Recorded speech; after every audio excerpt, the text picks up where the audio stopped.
Ah bah avec un co-auteur on peut s'engueuler sans problème, alors qu'avec un éditeur on prend pas trop le risque en général.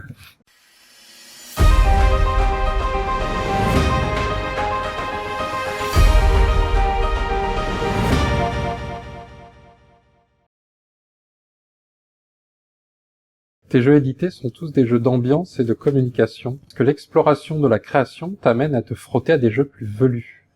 Alors ça a plutôt été l'inverse en fait, c'est-à-dire qu'au début j'ai eu des tentatives j'ai essayé parce que moi ça correspondait aussi à mes goûts, ouais, j'aime bien le jeu à l'allemande, enfin je suis assez client de ça.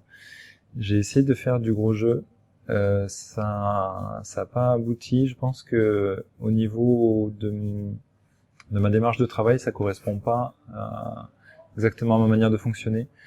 Ça, je trouve que c'est aussi ça demande beaucoup d'énergie quand on fait un gros jeu d'affiner au fur et à mesure, il faut remettre le travail sur l'ouvrage un nombre incalculable de fois. Donc ça, j'y trouve moins mon plaisir, moi, en tant qu'auteur. Je préfère travailler sur une idée forte, un concept, et puis après essayer d'avoir une mécanique simple autour de ça, parce que euh, parce que j'aime les choses assez épurées. Et en fait, je m'en suis rendu compte au fur et à mesure. Dans mes prototypes, je suis allé vers quelque chose de plus en plus. Je vais vers le plus simple depuis que je crée des jeux. J'ai peut-être une centaine de prototypes derrière moi maintenant, des choses qui sont plus ou moins abouties, hein, mais je vais beaucoup plus à l'essentiel maintenant. Et je suis pas spécialement tenté de faire des jeux plus gamer, parce que je pense que j'ai une manière de penser qui est plutôt tournée vers la synthèse, quoi. Je veux dire, je vais arriver à synthétiser des choses en très peu avec peu de matériel.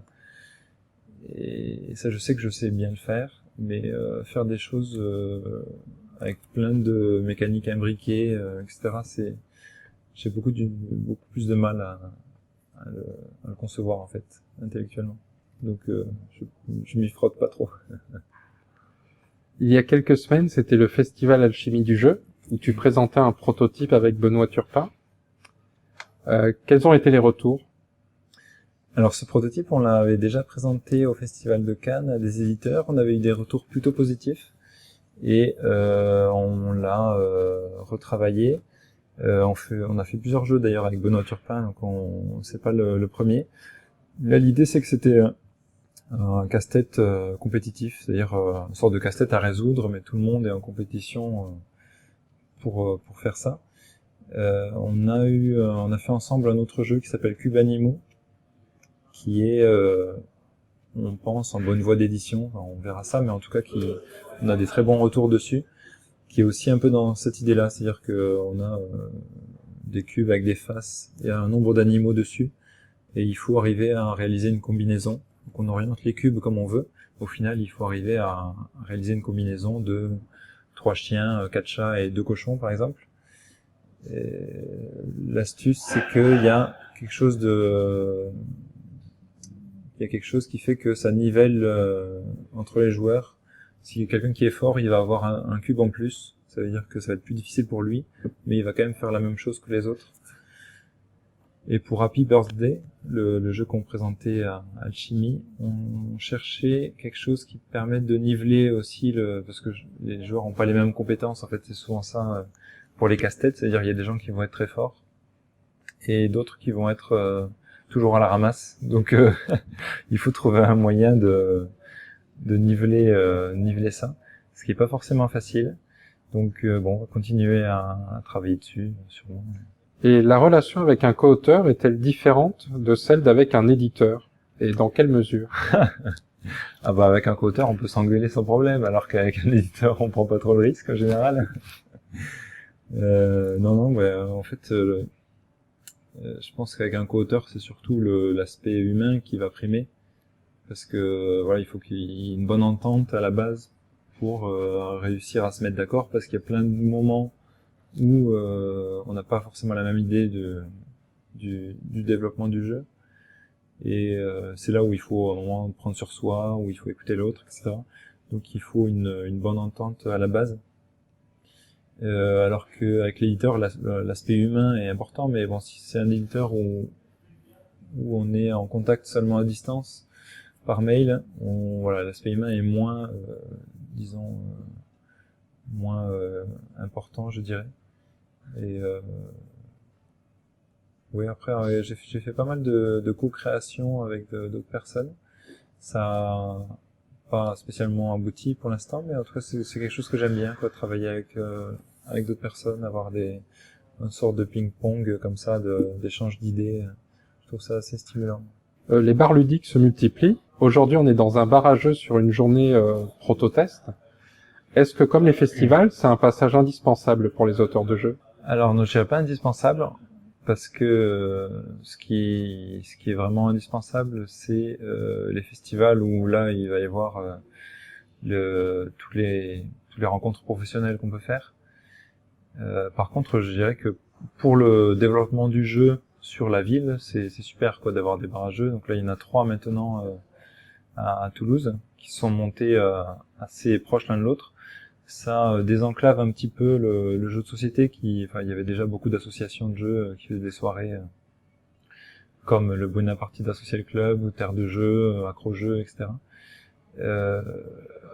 Ça a été super, je pense, pour la dynamique déjà, parce que Alchimie du jeu, c'est un festival qui est organisé par ces associations-là, à la base. Mais effectivement, le fait que ce soit un bar, c'est peut-être un peu moins, voilà, un peu moins intimidant pour les gens de pousser à la porte du bar, de boire un verre et de jouer à un jeu. Alors que quand on va dans une association, quand on connaît pas les gens, c'est peut-être un peu plus difficile à franchir le pas. Mais en tout cas, c'est le signe que le jeu est très dynamique, notamment sur Toulouse. Donc on a la chance d'avoir tous ces lieux et tant mieux. Autre lieu ludique, la ludothèque. De la même manière, est-ce qu'il y a un avantage pour un auteur à y venir en ludothèque?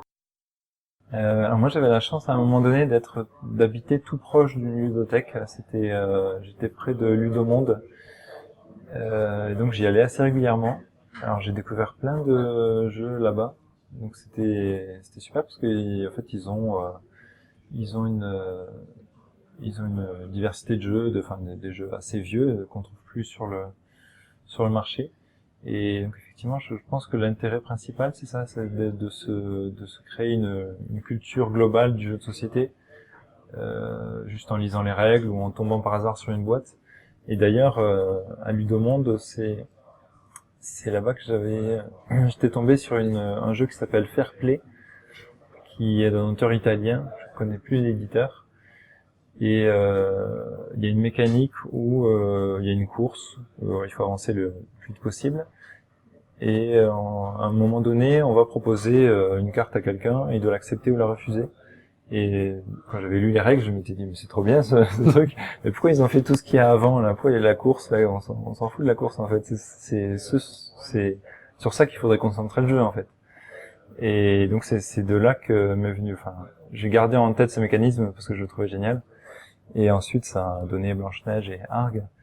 Donc bon là, moi j'ai eu un avantage concret à fréquenter la ludothèque, c'est de tomber sur ce genre de référence. Ensuite, l'intérêt d'une ludothèque, c'est aussi de se rendre compte de ce qui va plaire aux gens. C'est-à-dire qu'on voit, en discutant, on sait quel jeu fonctionne bien. Et effectivement, c'est utile en tant qu'auteur d'analyser pourquoi un jeu fonctionne. Et donc d'avoir les jeux sous la main et puis de se dire bon mais qu'est-ce qui fait pourquoi dans Carcassonne pourquoi ça fonctionne aussi bien par exemple. Donc c'est utile pour ça. Ouais. Les réseaux sociaux, les avis sur les sites comme TrickTrack, c'est quelque chose que tu lis, que tu vas prendre en compte pour tes créations suivantes? Alors c'est quelque chose que je lis de temps en temps. Forcément on a envie de savoir d'avoir les retours de la communauté. Donc c'est super important comme les retours de blogueurs. L'avantage des avis, je dirais, c'est que les gens se privent pas d'exprimer leur avis, voilà, sans hypocrisie. Il n'y a pas de filtre. Il n'y a pas de filtre là, donc ils vont dire si ça leur plaît pas, ils vont dire ce jeu c'est de la merde. Bon, des fois c'est pas très argumenté, mais au moins ils vont le dire. Alors que dans le monde des blogs et de la critique, c'est toujours un peu plus lisse, ça va être moins tranché. Donc des fois Si le jeu plaît pas, ils vont pas faire d'articles, mais du coup, les avis sur Trick Track, par exemple, ça permet vraiment d'avoir un panorama de ce que les gens pensent de ton jeu. Donc ça, c'est vraiment utile. Après, c'est difficile à dire que j'en prenne vraiment compte. Mais des fois, il y a des critiques vraiment pertinentes, hein, où je me dis, mince, s'il me l'avait dit avant, j'aurais dû y penser. Enfin, il y a des gens vraiment très pertinents, donc c'est toujours intéressant.